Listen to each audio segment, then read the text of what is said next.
Today on Cook's Country, Lawman makes a New Orleans classic, beef Yakamein.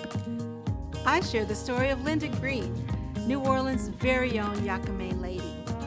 Then Adam shares his top picks for soft coolers. And finally, Ashley makes bourbon chicken. That's all right here on Cook's Country.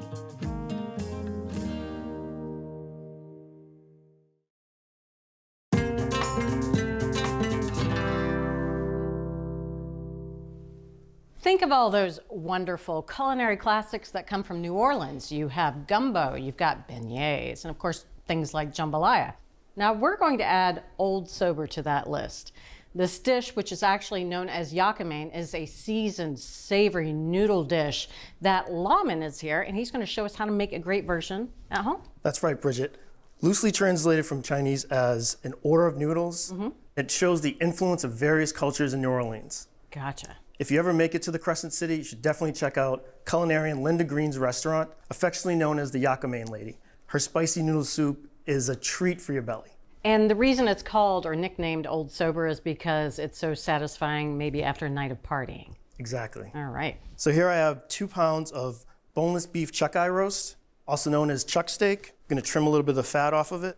This one's pretty clean, it's 2 pounds. Then we're gonna pat it dry. You want to make sure you pat it dry so that when we brown it, it gets nice and brown. Okay, gotcha. And it's good to start off with a cut that's got lots of marbling? Yeah, it's going to have lots of flavor. Oh, fantastic. Now we're going to season it with 2 teaspoons of kosher salt and 2 teaspoons of pepper. Okay. This is a very flavorful dish.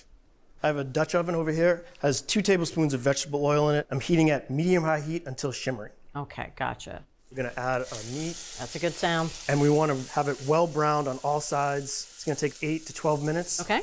We want to build some nice fond. This is the start of that flavorful broth that we're going to be making. Yeah, this is supposed to be super savory, super meaty. Yes. Okay, awesome. And while the meat's browning, I'm going to finish prepping the vegetables. If you don't mind just keeping an eye on the meat. Happy to do so. Thank you. So I have an onion. I'm just going to chop that.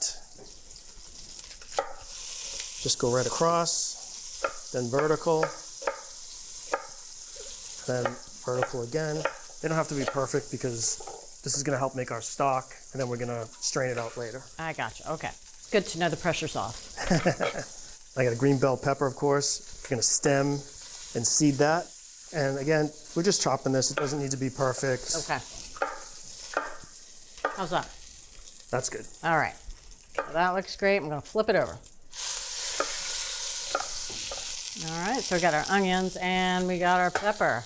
Lastly, celery that we're also going to chop.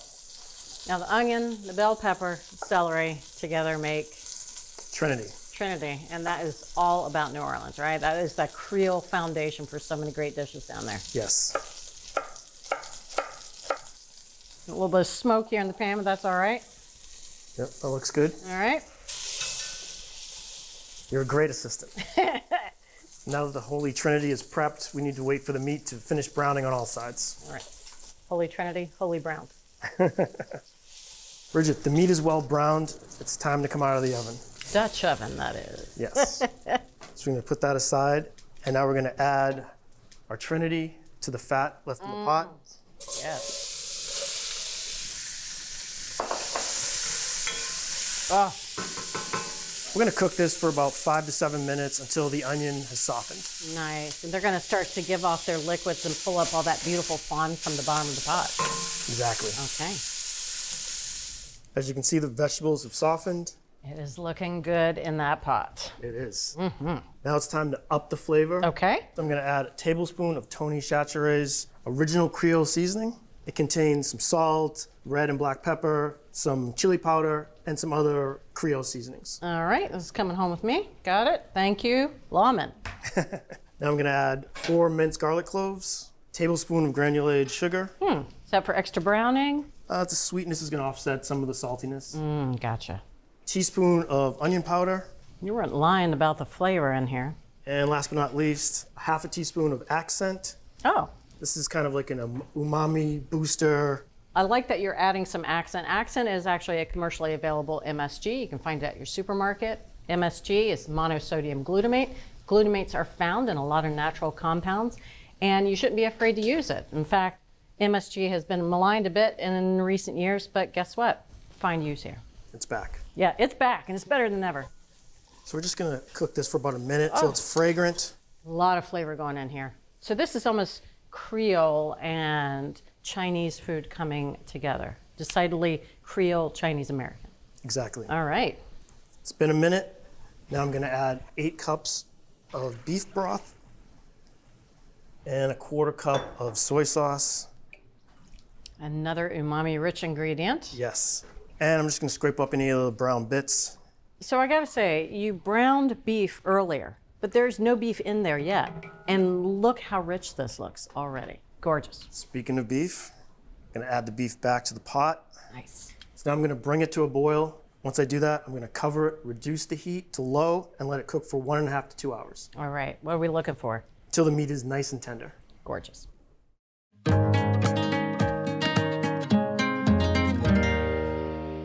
Yakamein is what happens when Asian and African American cultures come together in a bowl, or in this case, a takeout container. Yakamein first became popular in Virginia's Tidewater region, where it is known as box of yak. In that version of the dish, lo mein noodles are topped with meat and raw onion, doused in a soy sauce ketchup mix, sometimes topped with a hard-boiled egg, and served in a takeout box. How the dish arrived in New Orleans is anyone's guess, but we know that yakamein was being eaten in the city by the 1950s. One theory suggests that African American soldiers brought a version of the dish back with them after being stationed in Asia. Today, Linda Green is the best-known Yakamein cook in New Orleans. Known around town as the Yakamein Lady, Linda worked in food service for the Orleans Parish School Board before Hurricane Katrina. After the storm, she lost her job and decided to become a food entrepreneur. She started by hand-delivering her Yakamein to order. Eventually, the business grew, and now she sells Yakamein and other Creole specialties at events around the city. Linda says Yakamein is a Black cultural dish. She won't discuss her secret seasoning blend because she considers her recipe her grandchildren's legacy. But she did tell us that you can customize the dish. And if you don't have beef, you can substitute any of your Louisiana favorites: shrimp, sausage, crawfish, or alligator. That makes us here at Cook's Country especially proud to share our tribute recipe to Linda Green's Yakamein. Love our in-depth reviews? Get the latest from our reviews team delivered straight to your inbox. Our well-equipped cook newsletter provides top product picks, no-nonsense buying guides, and must-try recipes. No extra fluff, just the smartest ways to shop, save, and cook. Sign up for free now at americastestkitchen.com/newsletter.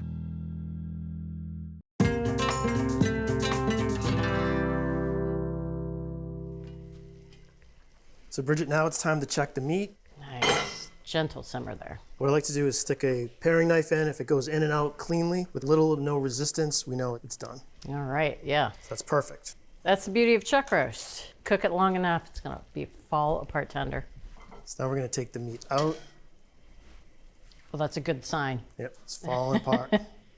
So we want the meat to cool for about 20 minutes so you can handle it, because we're gonna end up cutting it in pieces.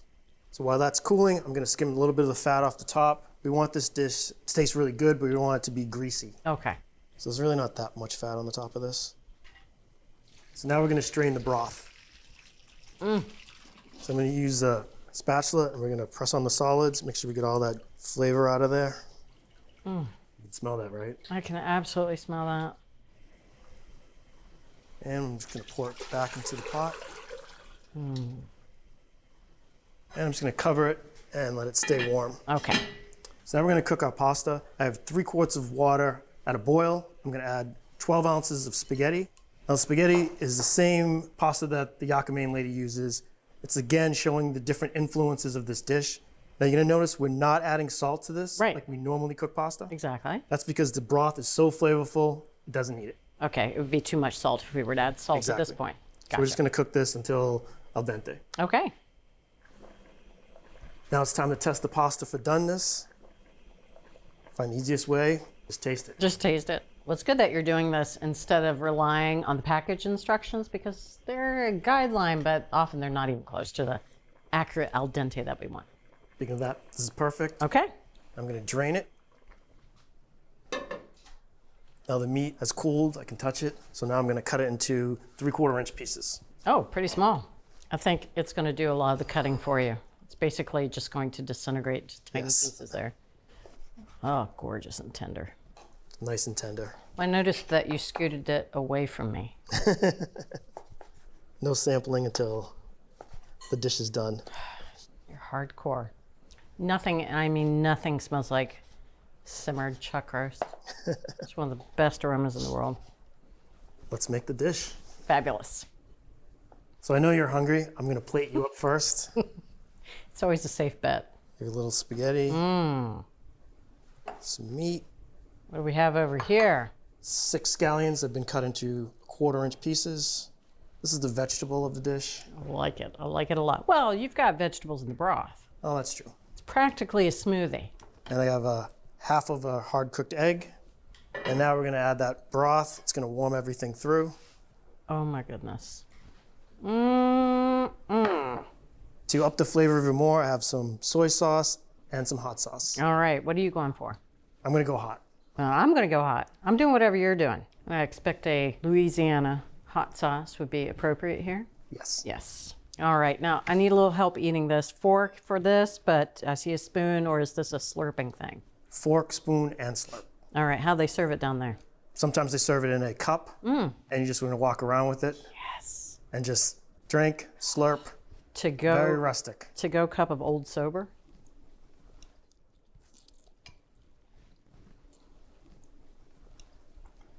That is messy goodness right there. Oh my goodness, that is so good.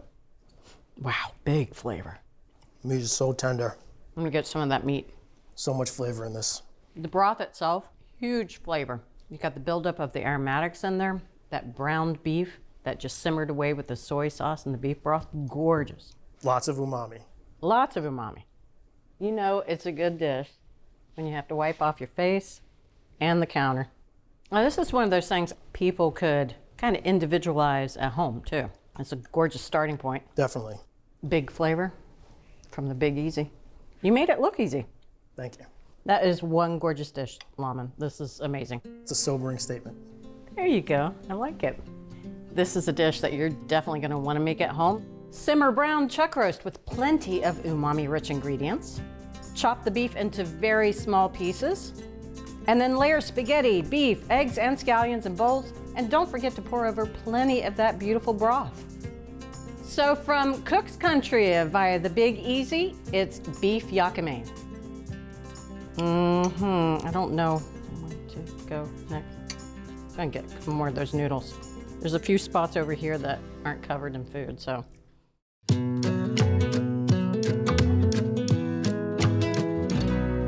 Soft-sided coolers are perfect for short trips when you don't want to lug along one of those big, heavy, hard-sided coolers. And today, Adam's going to show us all our options.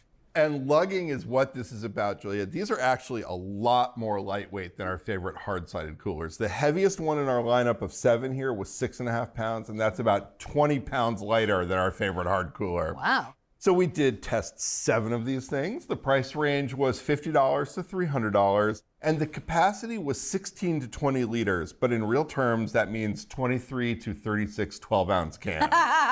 You and I are on the same short Yeah, trips. it's all about the cans.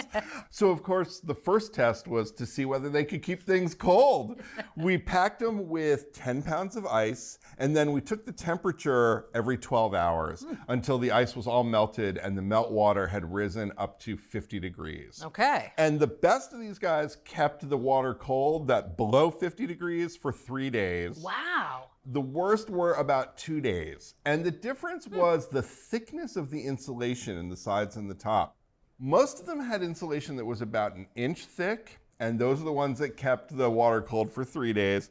One of them had insulation that was less than half that. It was 0.38 inches thick. Oh, wow. And this one kept the water cold for 2 days. Okay.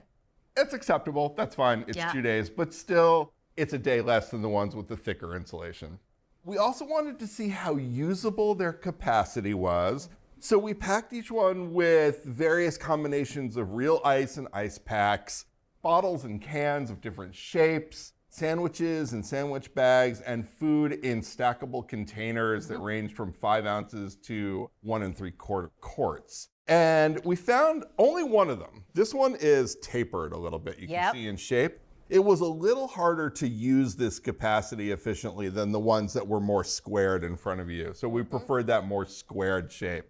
Next up was a little surprise to me. I didn't see this one coming, but the zipper operation made a difference to our testers. I want you to just open up this green one in front of you. All right, let me give me a load here. All right, got a nice tea grab.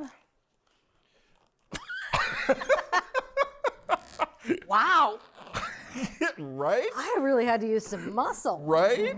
Oh, that Now, feels wrong. In comparison, try the red one next to that. Okay, let's see. Oh, that's nice.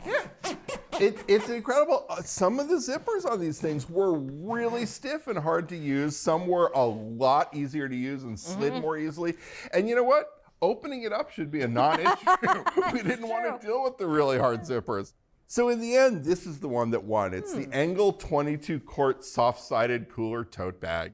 It's $200, but this is the one that kept the water cold for 3 days. The zipper was easy. The capacity is usable. And it's a looker. And it's a looker. So there you have it. If you're in the market for a new soft-sided cooler, check out the Engel 22-quart soft-sided cooler tote bag for $200. We'll get you right back to the video. Check out Cook's Country's newest book, The Complete Cook's Country TV Show Cookbook. Over 16 seasons and more than 600 recipes are condensed into this cookbook, jam-packed with every recipe we feature on the show, plus stories, tips, and reviews. Go on the road with Cook's Country and tour the U.S. through food. Get inspired by dishes from restaurants, regions, and chefs all over America. All in this one convenient cookbook. To order your copy of the Complete Cook's Country TV Show Cookbook, scan the QR code or visit cookscountry.com to continue your Cook's Country journey.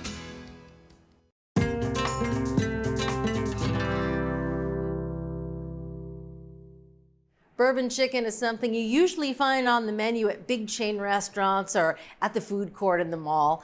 And the idea of bourbon and chicken together is fabulous, but most versions are pretty terrible, with overcooked chicken sitting in a sweet sauce that tastes nothing like bourbon until today, because Ashley is going to show us how to put the bourbon back in bourbon chicken. You bet. We came up with a recipe that we are super proud of and excited about.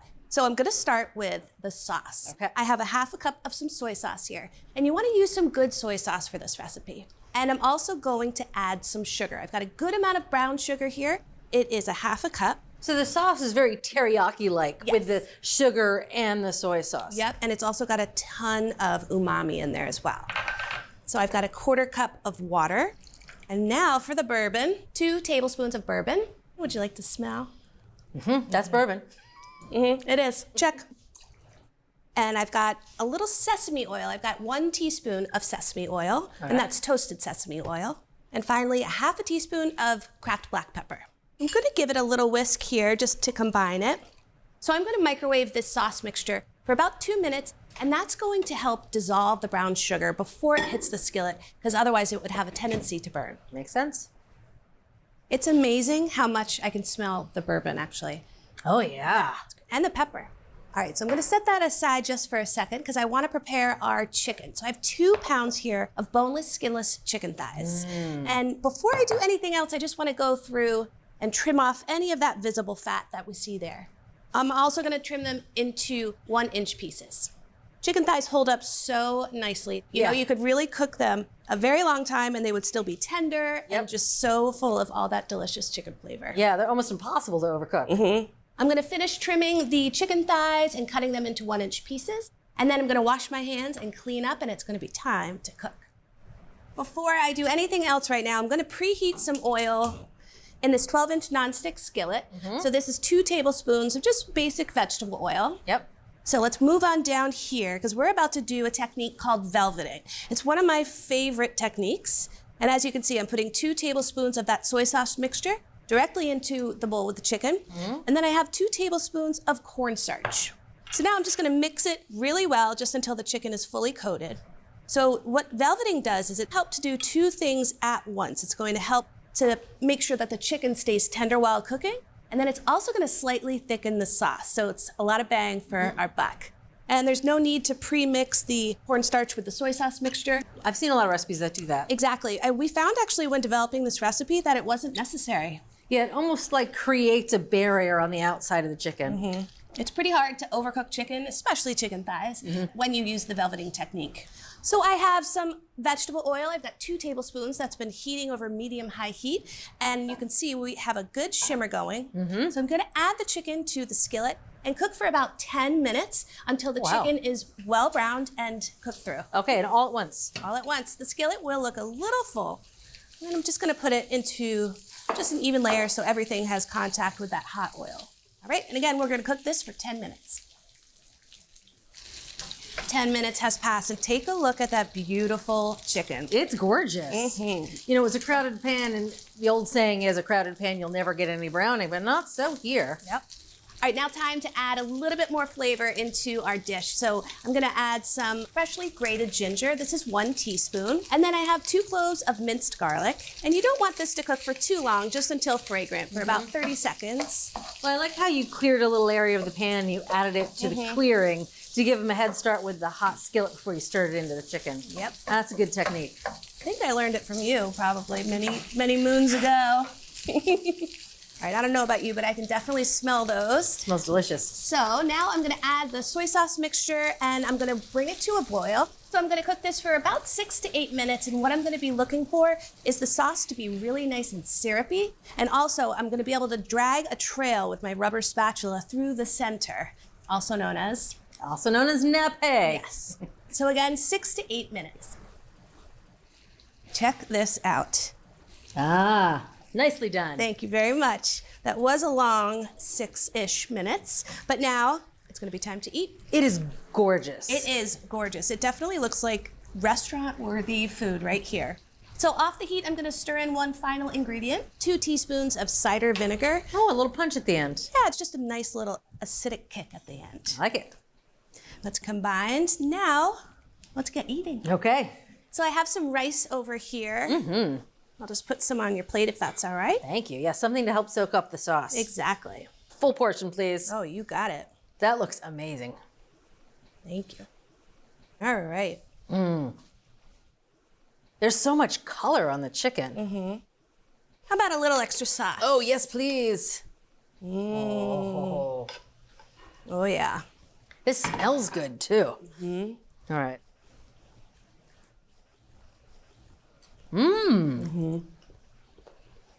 That's delicious. There's so much flavor. You know, you can taste the bourbon, but it's not overpowering. It's just a nice note with the soy and the brown sugar. Yeah, it's almost like it brings out the sweetness of bourbon that often can be hidden.